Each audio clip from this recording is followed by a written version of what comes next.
Marie Antoinette, the last queen of France before the French Revolution, is most famously remembered for her execution by guillotine in 1793.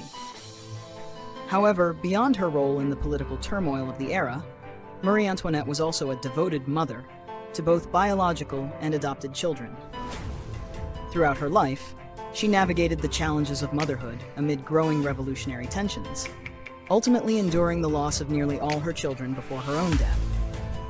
Marie Antoinette married Louis XVI, the heir to the French throne, in 1770 as part of a political alliance meant to unite Austria and France. However, their marriage did not start smoothly.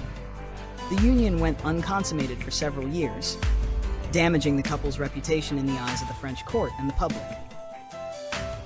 Despite these early difficulties, the royal couple eventually had 4 children together, but not all lived to see adulthood. The queen was also known for her charitable spirit, adopting several children. In 1776, Marie Antoinette adopted her first child, a 5-year-old boy named François Michel, after a near-fatal accident. The boy was given the new name Armand and became part of the royal household. However, his relationship with the family was far from ideal. As he grew older, Armand became increasingly dissatisfied with his place within the royal court and eventually sided with the revolutionaries during the French Revolution. He died in 1792, having taken a stand against the monarchy that once sheltered him. Marie Antoinette's first biological child, Marie-Thérèse, was born in 1778, marking the beginning of her journey as a mother. Despite being born into a tumultuous political environment, Marie Antoinette tried to instill humility and compassion in her daughter. Marie-Thérèse was raised with a strict sense of duty, but the political landscape of France was shifting rapidly, and her childhood was deeply affected by the revolution brewing in the country. By 1789, tensions in France had reached a boiling point, and the French Revolution began with the storming of the Bastille. The royal family became a target for revolutionaries who saw them as symbols of the oppression and excesses of the monarchy. Their lives became increasingly constrained as their safety was threatened, and eventually they were imprisoned in 1792.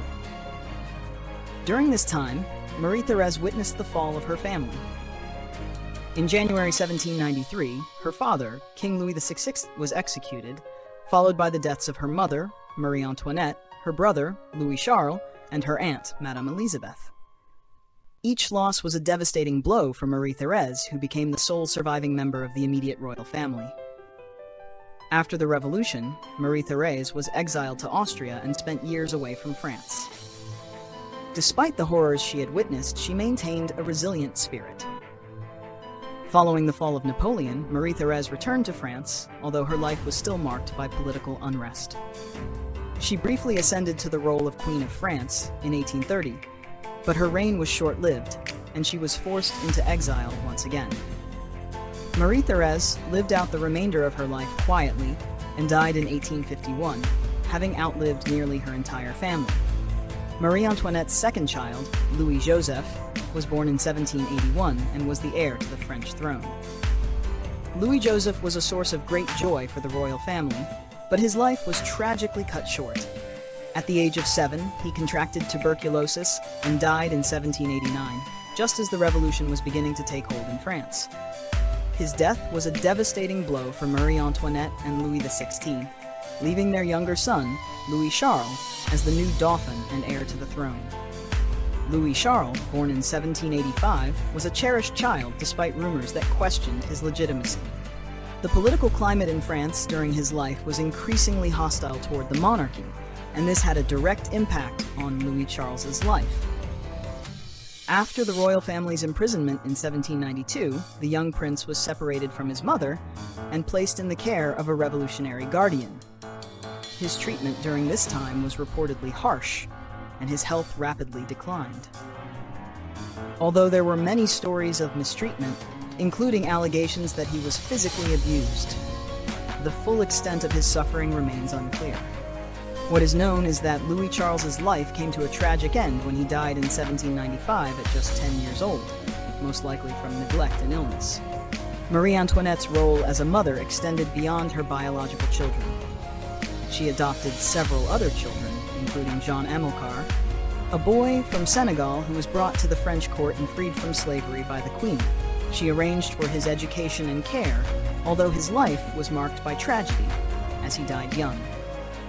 The Queen also adopted Ernestine Lambriquet, who became a playmate for her daughter, Marie-Thérèse, and was treated almost as an equal by the royal family, though never formally recognized as a royal child. Despite her complicated public image, Marie Antoinette's dedication to her children, both biological and adopted, reveals a woman deeply committed to her role as a mother. Her life, tragically marked by loss, was a testament to the love and care she gave to her children, even as the political world around her crumbled. Louis Charles, the son of King Louis XVI and Queen Marie Antoinette, was a central figure during the French Revolution. After his father was executed, revolutionaries viewed him as a symbol of the monarchy, making him a threat to their cause. On December 11, 1792, the young prince was forcibly taken from his family, never to see them again.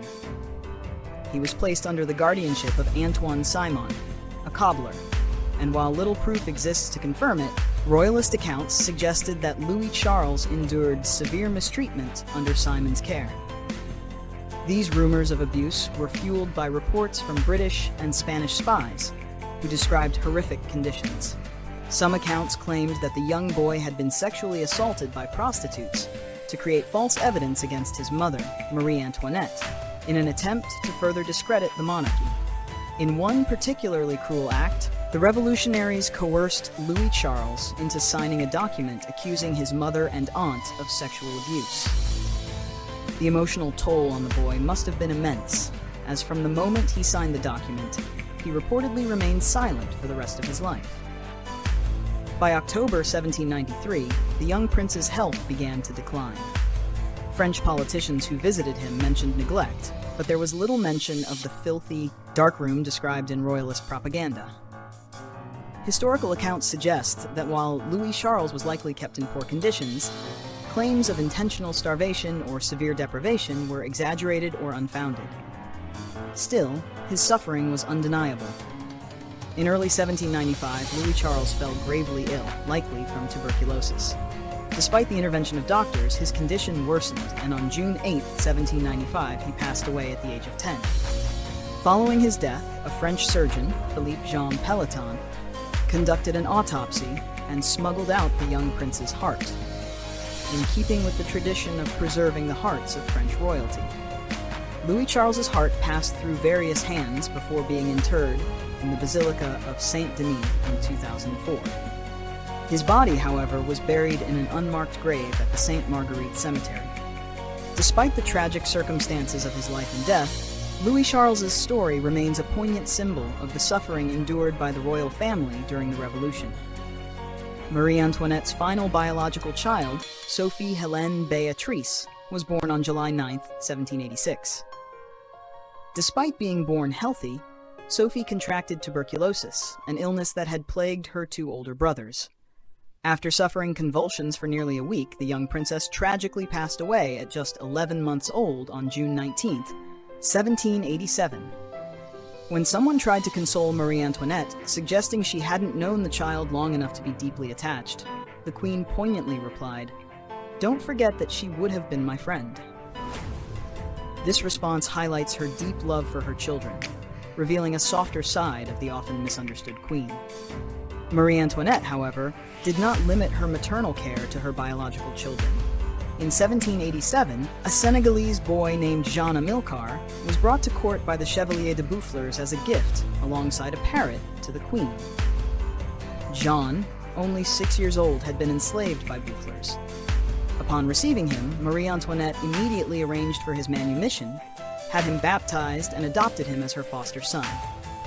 Despite her deep affection for Jean, she didn't raise him at court like her other adopted children, instead enrolling him in a boarding school at St. Cloud.